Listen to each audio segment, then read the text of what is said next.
TD, Canada Trust. This is a public document on their website.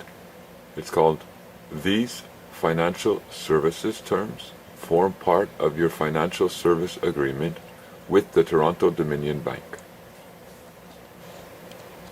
This document provides an explanation of our services described below, their use, and important information about our accounts.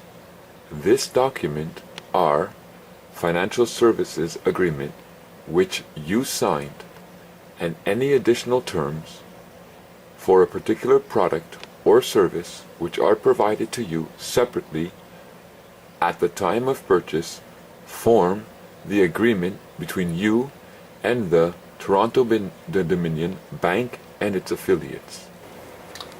Most of us have went to the bank to open up an account. We needed a checking or a savings account. And when we went to the bank to open up this account, we were entering into a contract with the bank. Most of us, in our thinking or our understanding, simply chalked it up to we were going to the bank to open an account so we would be able to cash our checks, or we were able to have a place where our money can be electronically transferred or deposited for the money that we are earning a living for. However, what really went on was a contract between your person and the bank was established.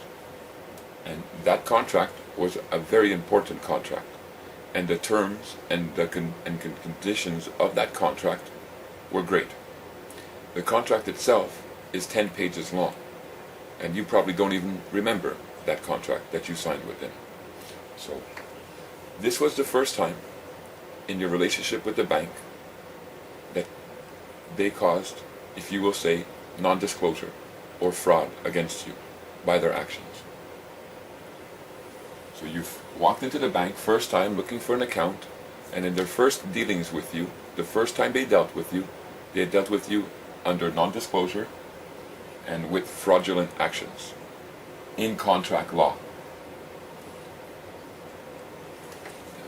They presented to you, when they asked you what you want, for example, a checking account or a savings account, when they asked you what you wanted and you agreed, they presented to you a 2-page document. And on that 2-page document, they asked you to sign upon it, which you did. Then, the person who represents the bank, who was helping you, they will get up and leave the room. And they will come back to you, and they will say, we have opened up your account. Your account is now open. And they will only do that once you have signed that 2-page document that they present to you. Now, once she comes back and says the account is open, she hands you now another 8 to 10-page document. And that she will declare to you, or say to you, this is the financial service terms and agreements that you agree to on the account. Here you go. So, prior to you signing this 2-page document, they should have disclosed this 8 to 10-page document to you. Before they ever asked you to sign a documentation giving them the rights to open up an account on your behalf, they were under the obligation to disclose, to let you read, to let you study, to let you see the terms and conditions that were produced in that 8 to 10-page financial service terms that you are apparently now agreeing to.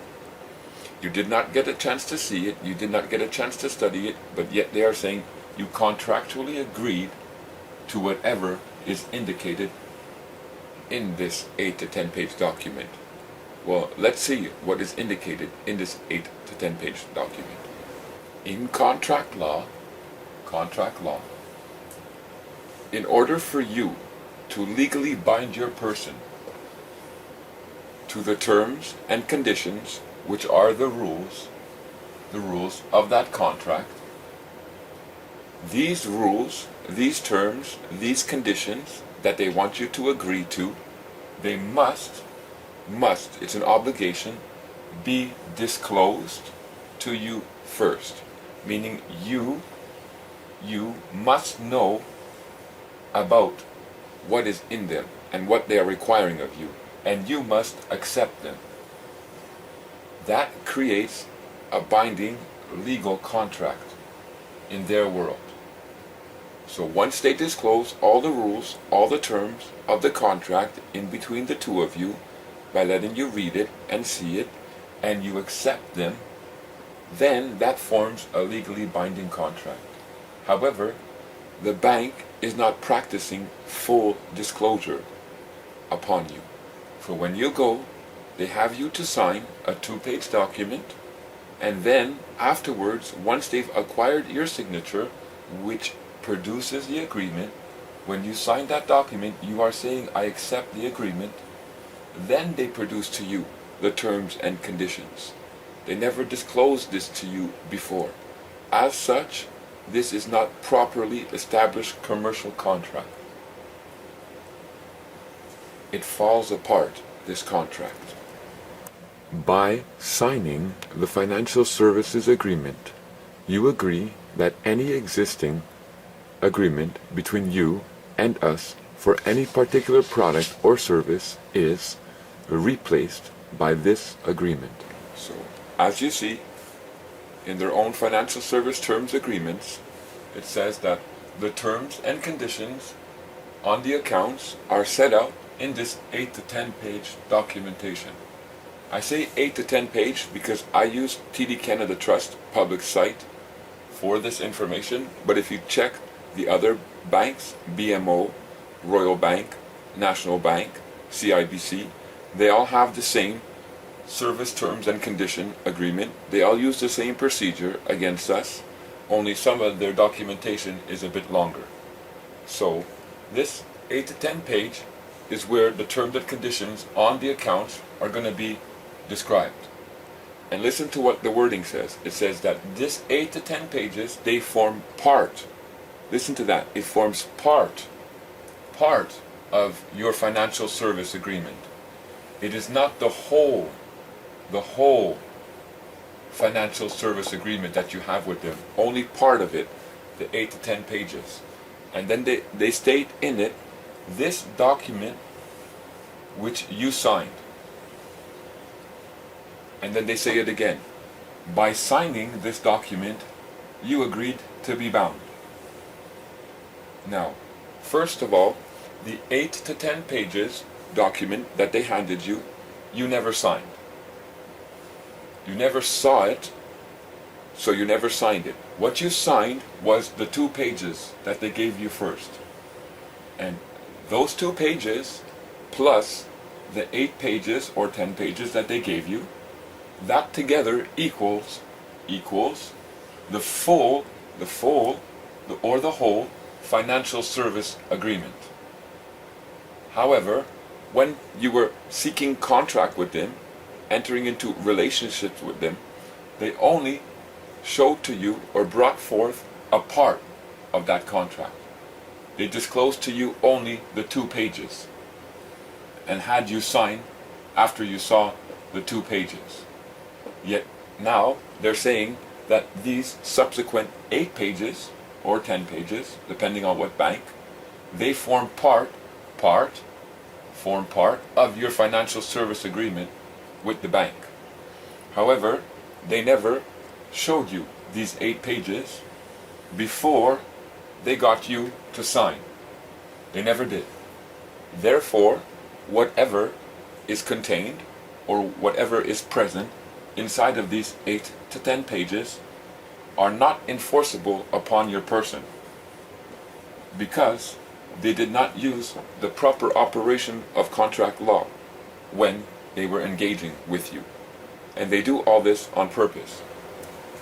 The 2-page document that you sign with the bank representative is only part of the financial service agreement that they say you are bound to follow. Now the 8 pages, which is presented to you or to your person after you sign, they say is also part of the financial service term and agreement. The only thing that they can create a liability upon you or can bind you up to is that 2-page document, because they disclose those 2-page document. The rest, the 8 pages, were not disclosed to you. They were presented falsely, and you did not have a chance to know what the terms and conditions of this contract was. So even though they are stating that you signed this contract and you agreed and you are bound to follow the service terms and conditions of this contract, that is not so. It's funny that they state it in that financial service terms even though they know you didn't really sign. They're trying to yoke you to those terms and conditions.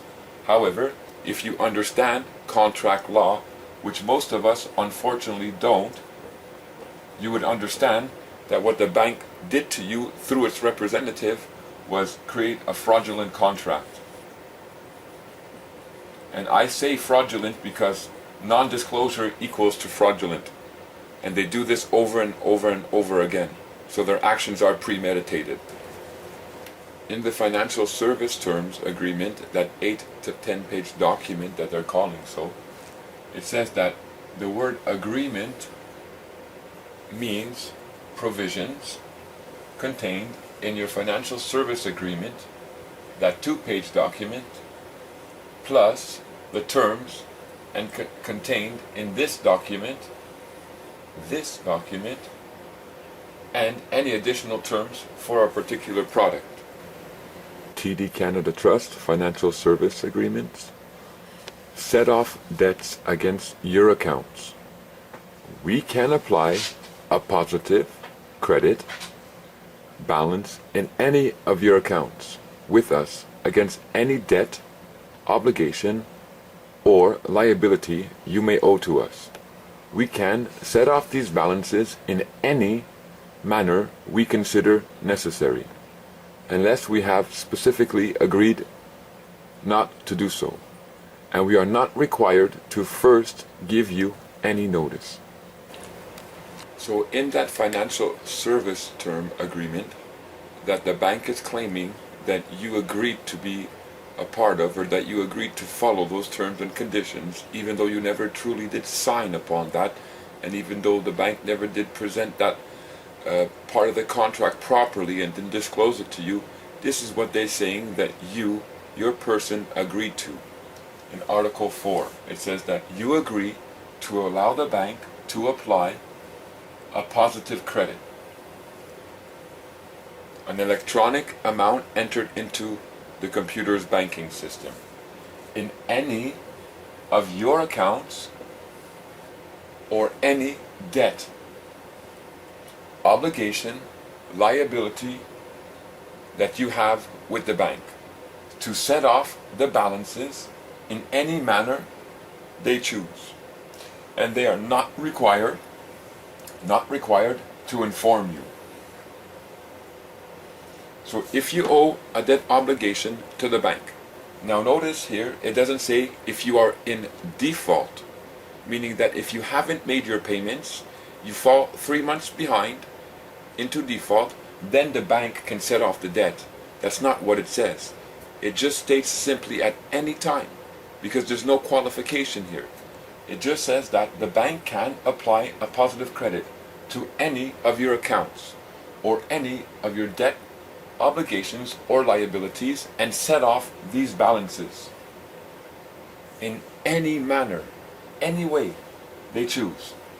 And they're not required to tell you.